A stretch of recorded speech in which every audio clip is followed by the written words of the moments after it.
Hello everybody and welcome back to another video. Now in today's episode we're going to be doing an unboxing of sorts that I am incredibly excited about because this piece of mail right here was actually sent to me by a co-founder of Apple. No, that title is not clickbait, it is absolutely correct. Who is that co-founder? Ronald Wayne. You may not know that name. I'm sure you all know about Steve Jobs and Steve Wozniak. Steve Jobs especially because he was essentially the face of the company for most of its life. Well, Ronald Wayne was another co-founder of the company. There were three co-founders, and he actually was the person who wrote the initial founding document, this document right here, which formally established the company as a partnership. So this was structured where Steve Jobs and Steve Wozniak each had 45%. They owned 45% of the company, and Ronald Wayne owned 10%. His role in the company was more of a administrative oversight role, kind of the adult in the room, if you will, is how I've heard it described before. This was because Steve Jobs and Steve Wozniak were both very young at this time. They had no business experience whatsoever. So Ronald Wayne, he had business experience. He owned a company before. So he took this administrative oversight type role where he did a lot of the formalities. He established the company formally, as I said. He also wrote the manual for the very first product, the Apple I, and he created the very first Apple logo. This logo right here, which is kind of the subject of today's video, because inside of this envelope is a copy of that logo signed by Ronald Wayne himself. Now, you can pick up one of these from his website, ronaldgwayne.com. I'll have the link down below if you want to go check it out. And I highly encourage you to do so because he's got a lot of things that he's selling on the website. He's got a copy of the logo, like I said. He's got a copy of the Apple I operations manual and a couple of other things, all signed by him, which is really, really awesome because this is a way for you to own a piece of Apple history signed by one of the company's co-founders. I already opened this because I was really excited when I got it, so this is not a true unboxing because, I'm not opening it up for the very first time, but I thought this would be really cool just to show you guys, because inside of here, not only is there a copy of the logo, let me just pull that out here. This is the logo right here, so check this out. I mean, you've got his signature right down here, you got a stamp, Ronald G. Wayne, co-founder, Apple Computer Company, and he has this library embossment seal, where he's actually embossed it and signed his signature over it. Now, in addition to this, you also have a photo of him. This is him right here. This is Ronald Wayne, also signed and embossed, with his seal.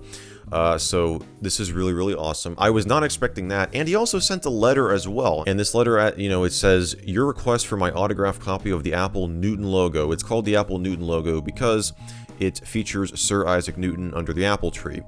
And yeah, so that's kind of the official name of it, the Apple Newton logo, or the colloquial name for it. It was a truly wonderful experience for me to have worked with Steve Jobs and Steve Wozniak those many decades ago, and to have been able to play even a small part in an actual turning point in technological history. Although at the time, none of us knew that it was.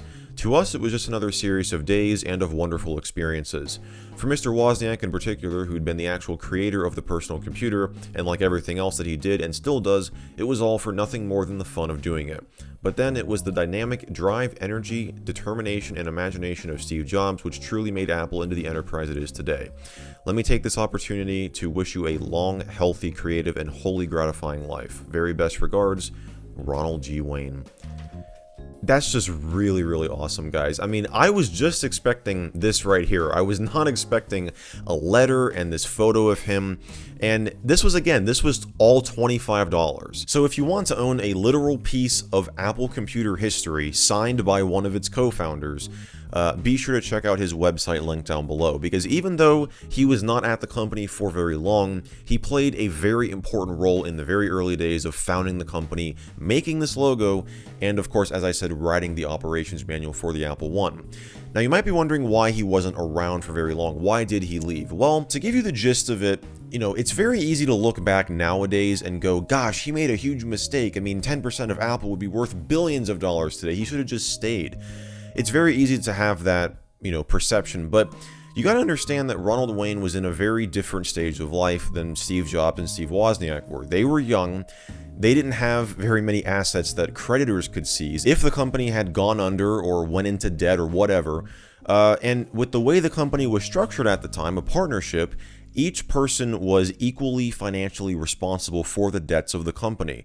So Ronald Wayne, like the creditors that, because Steve Jobs, I believe, had secured a $15,000 loan at this time. And this was 1976. I mean, 15 grand is a lot of money now, but it was a lot of money back then. And I believe Ronald Wayne owned a house. He had assets that creditors could seize if the company went under, and he didn't want to take that risk. And I've heard him say before in an interview that he doesn't regret it at all because he made the best possible decision with the information available to him at the time, which is exactly how you have to look at it. I mean, like I said, it's very easy for people nowadays to look back and go, he made a huge mistake, but you can't be like that because there's a lot of uncertainties. Apple could have failed. Apple could have gone under. You're just not going to know that at the time. And, he definitely took a huge risk even founding the company and owning 10% of it initially. But I haven't heard anyone else talk about this. So my guess is people just don't know that he's doing this. So that's why I wanted to make this video, to kind of just let you guys know if you're at all interested in owning a piece of Apple history signed by one of the co-founders. This is just super cool. I mean, I know I've said that so many times, but this is just really, really awesome. So again, I'll have his link down below if you want to go check him out. But that's going to wrap it up for today's episode. If you guys enjoyed this one, be sure to give it a thumbs up. Be sure to get subscribed down below. Turn on those channel notifications if you haven't already to get notified whenever I upload new videos, which I do multiple times every single week on this channel. And as always, guys, I want to thank you all so much for watching, and I will see you in the next video.